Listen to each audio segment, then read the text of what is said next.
Hello, my friends. Thank you for watching. I'm Nicholas W. Fuller. I'm a writer, an interviewer, and a fan of Will Wright's Cradle series, and it's time for Book 4, Skysworn. The super fast summary will include spoilers, fair warning, so let's get right into it. Information requested. Super fast summary of Skysworn by Will Wight. When we last left our intrepid hero, he had just been thrown into prison. Wah wah. Ethan, the mentor slash trainer slash family member now, because he really is, slash torturer, had told the king that make sure he fights the emperor. And of course, this is a reminder that Ethan could totally get him out of the duel he has with Jai Long, but he's choosing not to. So, torturer. But this book actually starts with Jai Daishu, the patriarch of the Jai clan, trying to find a way to kill Ethan. He's super mad Ethan killed him last book, but made him use his hidden one-up. So Jai Daishu looks for a tool to kill Ethan, but at every step Ethan is already ahead of him. So he does what he shouldn't do. He enters the labyrinth, knowing that doing so might awaken one of the Dreadgods. Which takes us back all the way to Suriel from Book 1. Remember Suriel? She's the super cool space angel with the green hair that came down reverse time, glued Lindon back together, and gave him that sweet little marble he carries around. And then in Book 2, we learn she's off destroying a planet that had fallen to chaos, and that sort of thing would normally be the job of some other space angel who's actually more of a reaper of death named Osriel, but he pieced out a while ago, and Suriel's main gig right now is finding him and dragging his ass back to work.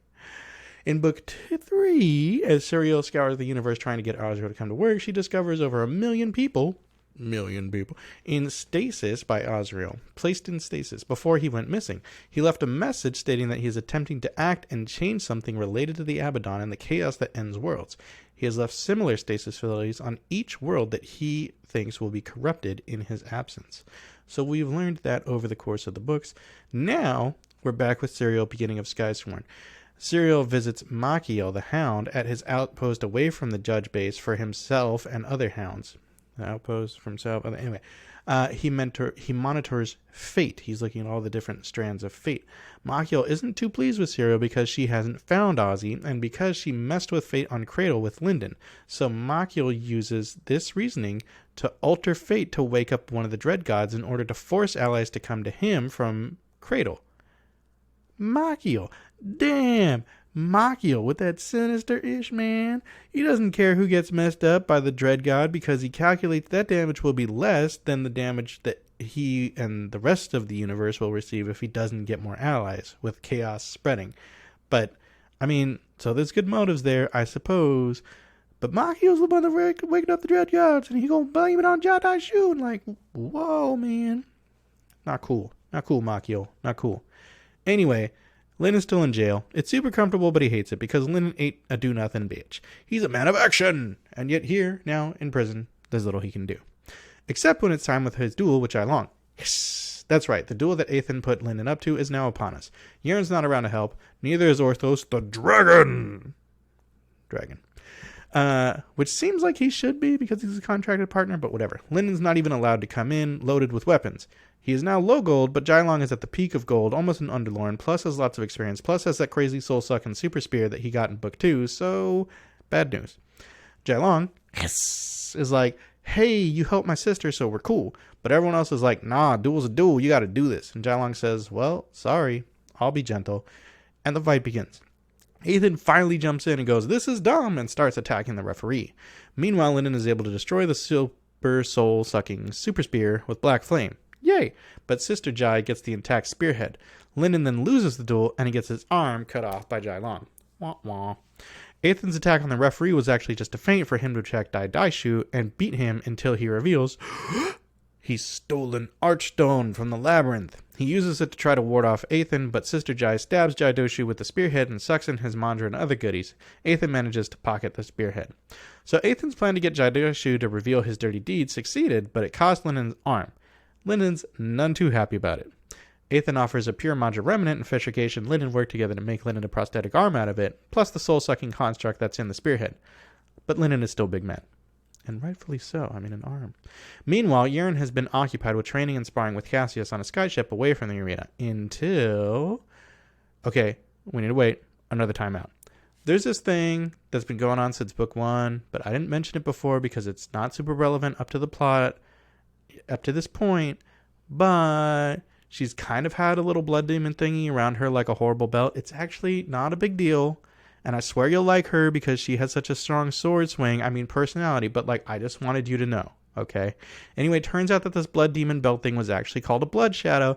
It's actually kind of, sort of a little piece of this total jerk Dreadgod called the Blood Phoenix. And like, Yaren's been trying to fight it off, but it's sort of attached to her. Seriously though, it's not even a big deal, and you're going to love her. I mean, you've already hit it off up to this point, so like, why even is this going to let you bother you? You know, it's fine. It's fine. Anyway, well, the thing about it is, now Jai Daishu, or rather Makio, the a-hole, has woken up that Dreadgod, the Bleeding Phoenix, and it turns out it sort of empowers all these blood shadows that take over their host and turn them into evil blood zombie monster thingies. But it's fine. Yaren's been fighting hers off this whole time. She can definitely do it some more. But now that the Blood Phoenix is awake, we also do see the rise of the Blood Sect, which is a whole big cult of weirdos all dedicated to worshipping and getting power from the Bleeding Phoenix. So anyway, Yaren's kind of freaking out right now, as you would be if this thing... Anyway, the whole Blood Shadows did kill her family, massacred her whole town, so like, it's kind of a sore spot. Armed with this knowledge, Lindon is like, well, I mean, you thought my ghostly spirit arm that I just got is fine, so I guess I'm cool with like your demon blood shadow thing. And he'd probably put the moves on her if he was any good at romance, but he's not, so they don't. Anyway, Yaren figures the best thing to do is join the Skysworn so they can take the fight to the blood baddies. Lindon is like, apologies, but shouldn't we wait for Ethan? Which seems kind of crazy to me, given that Ethan's master plan just cost him an arm.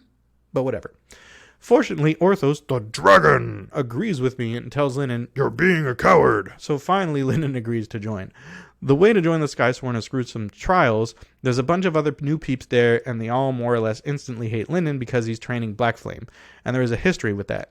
So one dude ends up fighting Lindon, but Lindon ends up defeating and hurting this dude. It turns out now that he knows some Black Flame tricks, Lindon is not quite so weak like Baby anymore. He's not even really weak like a normal adolescent child. Now he's sort of like a 6'4" man-child that's been given a baseball bat or something, and is just starting to understand that he can really hurt things if he swings it really hard. Whoopsie. Fortunately, someone comes in and patches this dude up. That someone is Akira Mercy. Everyone is pretty scared of her, even the dragon, who's the coward now. He's quaking in his shell.